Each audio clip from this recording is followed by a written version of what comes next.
Hello friends. तो last class हमने बात करा था कि ऑब्जेक्ट हम कैसे बनाते हैं और ऑब्जेक्ट के थ्रू हम कैसे प्रॉपर्टीज़ को इनिशियलाइज करते हैं।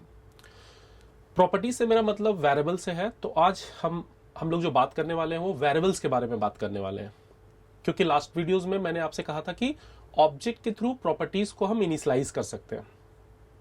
तो आज हम लोग बात करने वाले हैं कि जावा में कितने वेरिएबल्स हैं, वेरिएबल्स का जो इंपॉर्टेंस है वो क्या है।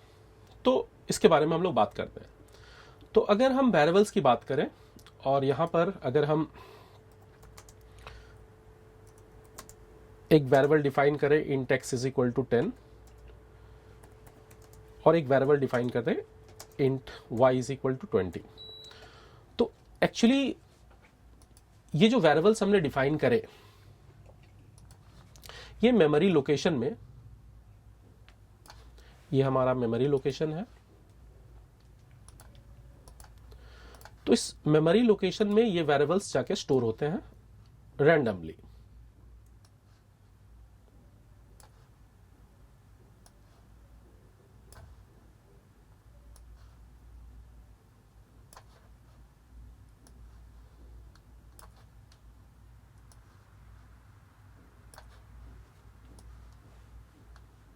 तो एक पर्टिकुलर मेमोरी लोकेशन रैंडमली कहीं पर भी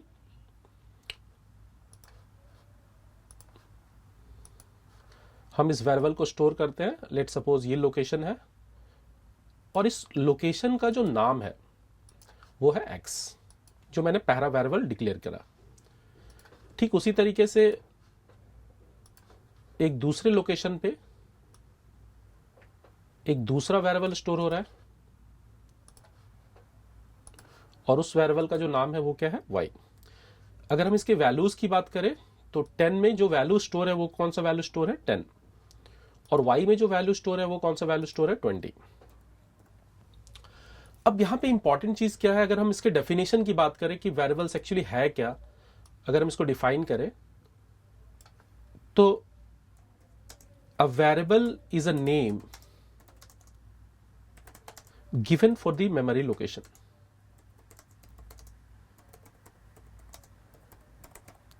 तो आपने जैसे ही ये वेरिएबल इनिशियलाइज करा तो ये इनिशियलाइजेशन के साथ ये जो वैल्यू 10 और 20 है ये उस मेमोरी लोकेशन पे इनिशियलाइज हुआ। x 10 वैल्यूज को रिप्रेजेंट कर रहा है, y 20 वैल्यू को रिप्रेजेंट कर रहा है। इसके साथ अगर हम दूसरे पॉइंट पे बात करें, so a variable can change its value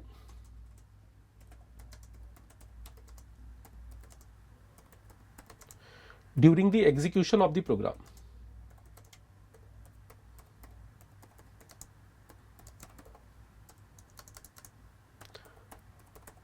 तो जब आपका प्रोग्राम एग्जीक्यूट कर रहा होगा उस समय वेरिएबल अपने वैल्यू को मॉडिफाई कर सकता है, अपने वैल्यू को चेंज कर सकता है। एज फॉर एग्जांपल, अगर यहां पर अगर हम लिखते हैं suppose x is equal to x plus Y, तो यहां पर मेरा x is equal to X plus Y, ये एक्सप्रेशन क्या काम कर रहा है, ये एक्सप्रेशन x और y को ऐड कर रहा है और ऐड करने के बाद वापस से उसे असाइन कर दे रहा है कौन से वेरिएबल में, x वेरिएबल में। तो करंटली x का जो वैल्यू है वो 10 है और y का जो वैल्यू है वो 20 है। 20 प्लस 10 30 वापस से हम असाइन कर दे रहे हैं किस पर, x पर। तो जैसे ही ये एक्सप्रेशन एग्जीक्यूट होगा, ये जो x का वैल्यू आप 10 देख रहे हो ये 10 से चेंज होकर कितना हो जाएगा 30। ये 10 से मॉडिफाई होकर ये वैल्यू चेंज होगा 30। इसलिए मैंने आपसे कहा कि variable can change its value during the execution of the program. जब आपका प्रोग्राम एग्जीक्यूट हो रहा है उस समय ये अपने वैल्यूज को चेंज कर सकता है, मॉडिफाई कर सकता है। तो आप देख रहे हो कि x का वैल्यू 10 और y का वैल्यू 20 हमने इनिशियलाइज करा और बाद में वो x का वैल्यू चेंज होकर कितना हो गया 30। नाउ अगर हम बात करें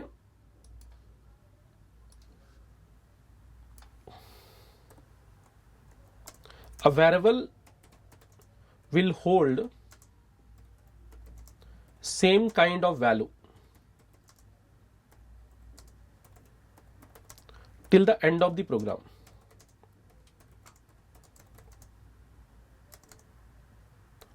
till the end of the program. Same kind of value बोलने का मेरा क्या मतलब है, जैसे अगर हम बात करें तो जावा एक स्ट्रांगली टाइप्ड लैंग्वेज है। जावा एक ऐसा लैंग्वेज है जहां पर अगर हम वेरिएबल को इनिशियलाइज करते हैं तो उससे पहले मेरे को डेटा टाइप का पता होना बहुत जरूरी है। तो विदाउट डेटा टाइप के हम वेरिएबल को इनिशियलाइज नहीं कर सकते। जैसे अगर आप यहां पे देखो, जब तक मुझे ये नहीं पता हो कि ये एक्स का टाइप इंटीजर है, तब तक मैं इंटीजरिक काइंड का वैल्यू इनिशियलाइज कर ही नहीं सकता। इस तरह के लैंग्वेजेस को हम लोग स्ट्रांगली टाइप्ड लैंग्वेज या स्टैटिकली टाइप्ड लैंग्वेज बोलते हैं। तो यहां पर भी जब मैंने एक बार कंपाइलर को ये बता दिया कि एक्स का जो टाइप है वो इंटीजर टाइप है, तो ये x till the end of the program integer type के वैल्यू को ही होल्ड करेगा। इसी को हम लोग स्टैटिकली टाइप्ड लैंग्वेज या स्ट्रांगली टाइप्ड लैंग्वेज बोलते हैं। Java, C sharp, C plus plus, ये सारे स्ट्रांगली टाइप लैंग्वेज या स्टैटिकली टाइप लैंग्वेज के कैटेगरी में आते हैं।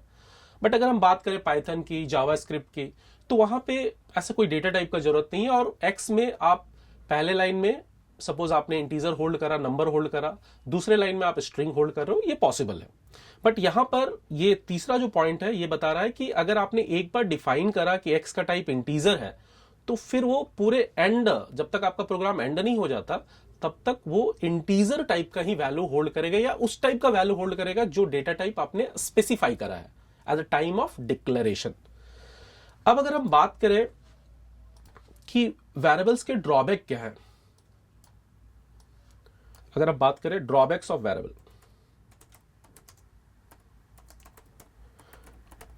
ड्रॉबैक्स ऑफ वेरिएबल्स के बाद हमने बात करना है कि वेरिएबल्स कितने तरह के हैं जावा में। तो वेरिएबल का ड्रॉबैक बड़ा सिंपल है। देखिए, वेरिएबल में हम क्या नहीं कर सकते। अगर हम डिफाइन कर रहे हैं इंट एक्स, या इंट एक्स हमने डिफाइन कर लिया है, तो int Z is equal to suppose 12,89, ये इनवैलिड है। यानी एक वेरिएबल में हम एक ही वैल्यू होल्ड कर सकते हैं। अगर हम चाहें कि हम मल्टीपल वैल्यूज को होल्ड करें तो ये पॉसिबल नहीं है। A variable can hold only one value at a time. A variable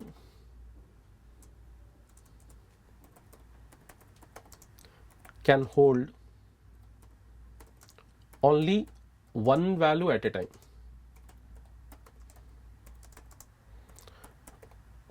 ठीक है, a variable can hold only one value at a time। तो अब इस प्रॉब्लम को सॉर्ट आउट करने के लिए क्या लाया गया, इस प्रॉब्लम को सॉर्ट आउट करने के लिए हम एरे का यूज कर सकते हैं। एरे क्या होता है, एरे में हम मल्टीपल वैल्यूज को होल्ड कर सकते हैं। तो एरेस के बारे में हम लोग बाद में बात करेंगे, लेकिन इस प्रॉब्लम को सॉर्ट आउट करने के लिए हम लोग एरे लेके आते हैं। तो एरे में क्या है, हम मल्टीपल वैल्यूज को होल्ड कर सकते हैं। वेरिएबल के साथ प्रॉब्लम क्या है, वेरिएबल ठीक है वैल्यू होल्ड करता है, लेकिन at a time only one value को ही होल्ड कर सकता है। बट लेट सपोज मेरा रिक्वायरमेंट है कि मैं मल्टीपल वैल्यूज को होल्ड करना चाहता हूं, तब मुझे एरे कॉन्सेप्ट के साथ जाना होगा। ओके, एक और छोटा सा चीज मैं आपके साथ शेयर करना चाह रहा हूं यहां पे। अगर आप ये देखो second point, a variable can change its value during the execution of the program. तो मैंने जैसा आपसे कहा कि वेरिएबल इसके वैल्यू को मॉडिफाई कर सकता है ड्यूरिंग द एग्जीक्यूशन। जब आप प्रोग्राम को एग्जीक्यूट कर रहे हो उस समय ये अपने वैल्यू को मॉडिफाई कर सकता है। अब अगर आप इसके एक बार इसका जो नाम है अगर हम वो देखें, इसका जो नाम है वो है वेरिएबल। अगर हम इसको ब्रेक करें तो ये क्या बनता है, वेरी प्लस एबल। वेरी का मतलब क्या हो गया, चेंज, चेंज प्लस एबल। तो हम बोल सकते हैं वेरिएबल को changeable.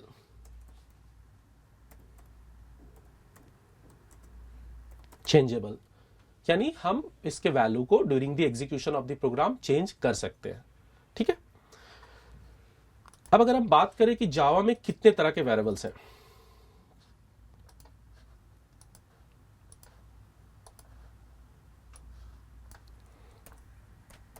Types of variables in Java।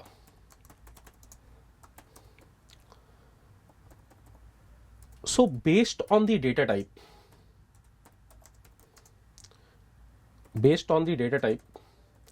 we have only two types of variables।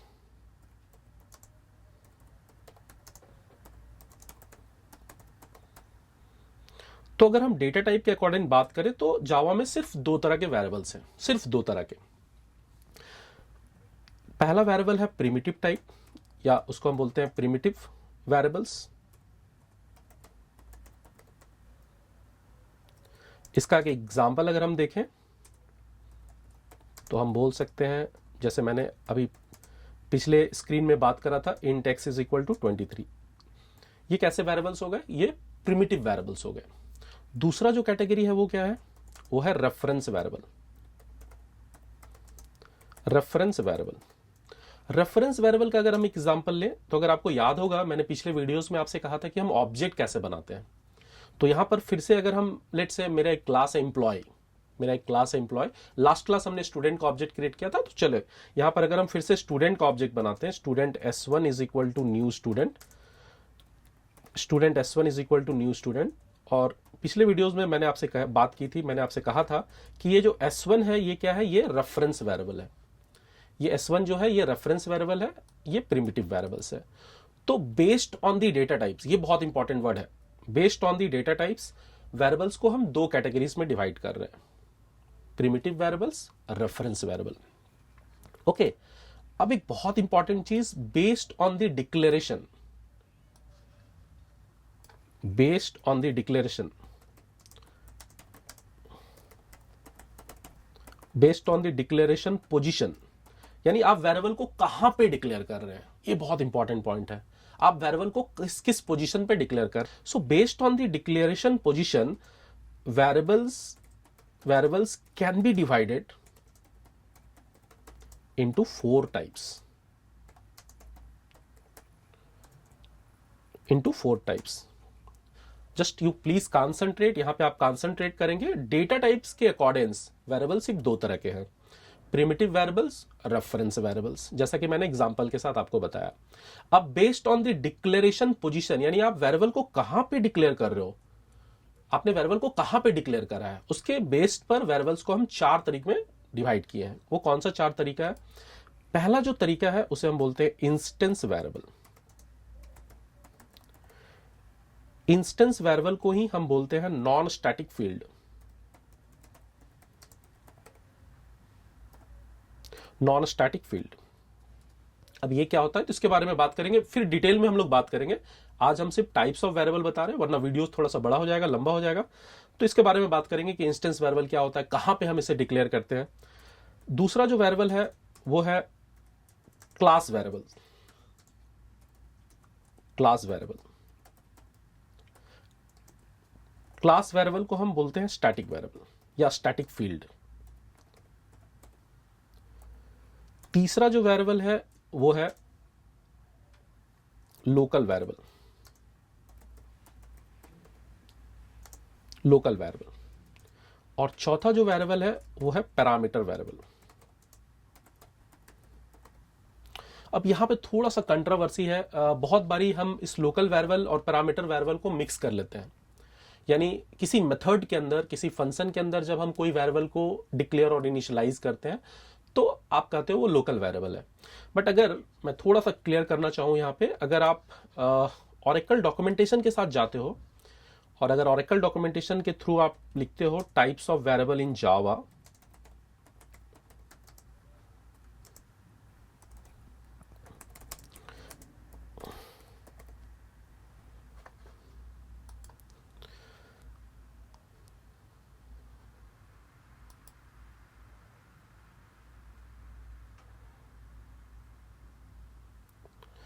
तो ये ऑरेकल का ऑफिशियल डॉक्यूमेंटेशन है, जावा का ऑफिशियल डॉक्यूमेंटेशन है। अगर आप यहां पे थोड़ा सा ध्यान से देखो, so the Java programming language define the following kinds of variable: instance variable, non static fields; class variable, static fields; local variable and what, parameters, parameters. तो अब यहां पे मैं आपको ये बताने वाला हूं कि इन वेरिएबल्स को हम कहां पे डिक्लेयर करते हैं। तो अगर हम बात करें कि इन वेरिएबल्स को हम कहां पे डिक्लेयर करते हैं, तो कब ये वेरिएबल्स जो है इंस्टेंस वेरिएबल्स कहलाएंगे, कब ये वेरिएबल्स जो है स्टैटिक वेरिएबल्स कहलाएंगे, कब ये वेरिएबल्स पैरामीटर वेरिएबल्स कहलाएंगे, कब ये वेरिएबल्स लोकल वेरिएबल्स कहलाएंगे। मैंने एक क्लास डिफाइन करा, टेस्ट। अगर हम यहां पे कोई भी वेरिएबल डिफाइन कर रहे हैं, int x, without static modifier, class के अंदर मेथड के बाहर, तो इसे हम बोलते हैं इंस्टेंस वेरिएबल। Instance variable. अगर यहां पे हम स्टैटिक मॉडिफायर के थ्रू कोई वेरिएबल डिफाइन कर रहे हैं, लेट्स से इंट वाई, तो फिर ये कैसा वेरिएबल होगा? ये होगा class variable. Class variable, instance variable को ही हम नॉन स्टैटिक वेरिएबल बोलते हैं और क्लास वेरिएबल को हम स्टैटिक वेरिएबल बोलते हैं। अब सपोज कीजिए यहां पे मेरे पास एक मेथड है, एक फंक्शन है, और इस फंक्शन के अंदर मैंने क्या किया, सपोज मेरे फंक्शन का नाम है एक्सेप्ट, और इस फंक्शन के अंदर मैंने एक वेरिएबल डिफाइन किया, लेट्स से जेड, और इस फंक्शन के बॉडी के अंदर मैंने एक वेरिएबल डिफाइन किया, let's say int a is equal to 12। अब ये जो जेड है इसको हम बोल रहे हैं पैरामीटर वेरिएबल। ये जो आप जेड देख रहे हो, ये जेड क्या है? ये है पैरामीटर वेरिएबल। और ये जो a है, ये क्या है? ये है लोकल वेरिएबल। तो ये क्या हो गया? ये हो गया पैरामीटर, और ये जो a है ये है लोकल वेरिएबल। अब इस लोकल वेरिएबल्स के भी बहुत सारे नाम हैं, जैसे मैं आपको यहाँ पे थोड़ा सा बताना चाहूँ लोकल वेरिएबल्स के बारे में आज हम डिस्कस कर दें। तो लोकल वेरिएबल भी इसको बोलते हैं, इसको हम टेम्पररी वेरिएबल भी बोलते हैं, टेम्पररी वेरिएबल, या फिर आप इसको ऑटोमेटिक वेरिएबल्स भी बोल सकते हो, ऑटोमेटिक वेरिएबल्स, या इसको स्टैक वेरिएबल भी बोलते हैं, स्टैक वेरिएबल, क्योंकि ये स्टैक मेमोरी में एग्जीक्यूट होता है। इसके बारे में भी बात करेंगे। तो लोकल वेरिएबल्स को आप टेम्पररी, ऑटोमेटिक, स्टैक वेरिएबल्स भी बोल सकते हो। लोकल वेरिएबल्स के बारे में आज हम बात कर रहे हैं। हाँ, यहां पर एक छोटा सा चीज जानना बहुत इंपॉर्टेंट है लोकल वेरिएबल्स के बारे में। ऑफ कोर्स हम लोग इंस्टेंस वेरिएबल के बारे में बात करेंगे, स्टैटिक वेरिएबल्स के बारे में बात करेंगे, पैरामीटर के बारे में भी बात करेंगे, पर लोकल वेरिएबल्स में एक छोटा सा चीज जो इंपॉर्टेंट है मैं आपके साथ शेयर करना चाह रहा हूं। लोकल वेरिएबल्स का मतलब जब भी हम किसी फंक्शन के अंदर, फंक्शन के बॉडी के अंदर, नॉट पैरामीटर, क्योंकि अगर आप पैरामीटर के अंदर किसी चीज को डिफाइन कर रहे हो एज अ वेरिएबल तो वो पैरामीटर्स वेरिएबल है। तो फंक्शन के बॉडी के अंदर अगर हम कोई वेरिएबल्स डिफाइन कर रहे हैं तो उनको हम क्या बोल रहे हैं? उनको हम बोल रहे हैं लोकल वेरिएबल्स। तो लोकल वेरिएबल्स में सिर्फ दो चीजें आपको याद रखनी है। ए local variable must B initialised as well as we can't use any kind of access modifier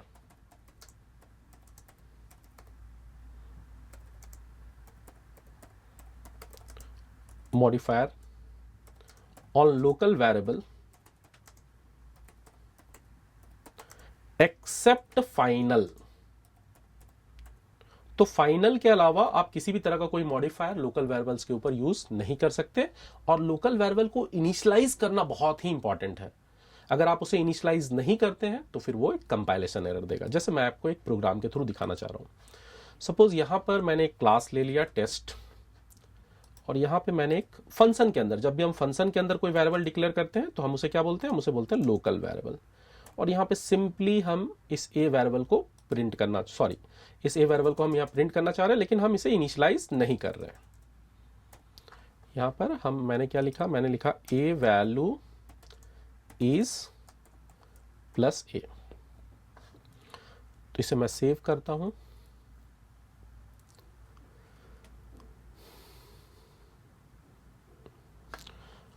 suppose इसे मैं डी ड्राइव में जावा डेमो, और इसके अंदर मैं इसे सेव कर रहा हूं test.java।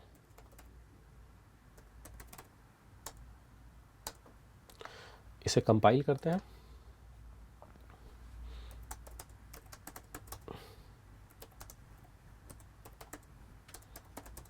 हाँ, look at illegal start of expression.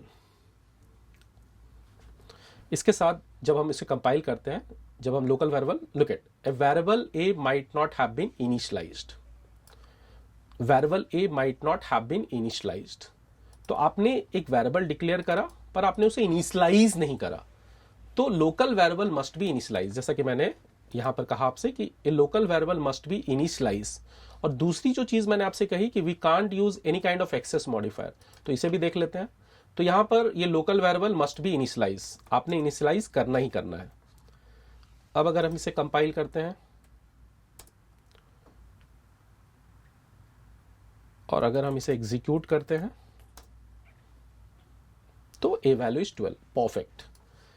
अब हम एक दूसरा लोकल वेरिएबल ले रहे हैं, suppose int b is equal to 15, और सपोज मुझे इसे भी प्रिंट करना है, और यहां पे मैं सिंपली b को प्रिंट करना चाहता हूं। परफेक्ट है। तो जैसे ही हम इसे प्रिंट करते हैं,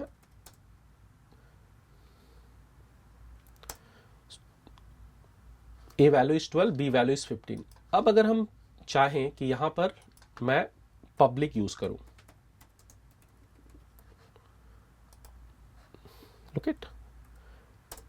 please look at illegal start of expression. तो आप लोकल वेरिएबल पे फाइनल के अलावा आप किसी भी तरह का एक्सेस मॉडिफायर अप्लाई नहीं कर सकते। क्या हम इसे फाइनल डिक्लेयर कर सकते हैं? Yes.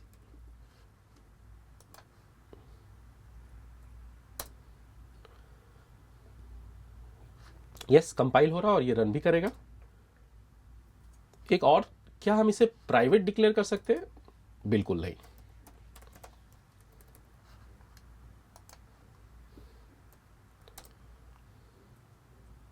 Okay, illegal start of expression. मैंने प्राइवेट क्यों लिखा? मैंने जानबूझकर प्राइवेट लिखा क्योंकि पब्लिक लिखने का मतलब क्या है? पब्लिक लिखने का मतलब, हो सकता है आप ये सोच रहे हो कि पब्लिक का मतलब है इस बी वेरिएबल को हम कहीं भी यूज कर सकते हैं। क्योंकि ये लोकल वेरिएबल है तो लोकल वेरिएबल को हम मेथड्स के अंदर ही यूज करते हैं, तो पब्लिक कैसे लिख सकते हैं? क्योंकि इसको हम बाहर तो यूज कर नहीं सकते, इसलिए मैंने जानबूझकर प्राइवेट लिखा। तो सिंपल कॉन्सेप्ट क्या है कि हम लोकल वेरिएबल पे, जो मैंने यहां पे लिखा है आप पे, local variable must be initialized, or as well as we can't use any kind of access modifier on local variable except final। तो आज की वीडियो में यहीं तक। नेक्स्ट वीडियो में फिर हम बात करेंगे कि जो हम वेरिएबल्स जो है हमारे, वो वेरिएबल्स कैसे खुद ब खुद इनिशियलाइज होते हैं, कैसे कंस्ट्रक्टर उसको खुद ब खुद इनिशियलाइज करता है। तो ये हमारा नेक्स्ट वीडियो में रहेगा। आज के लिए इतना ही। Thank you.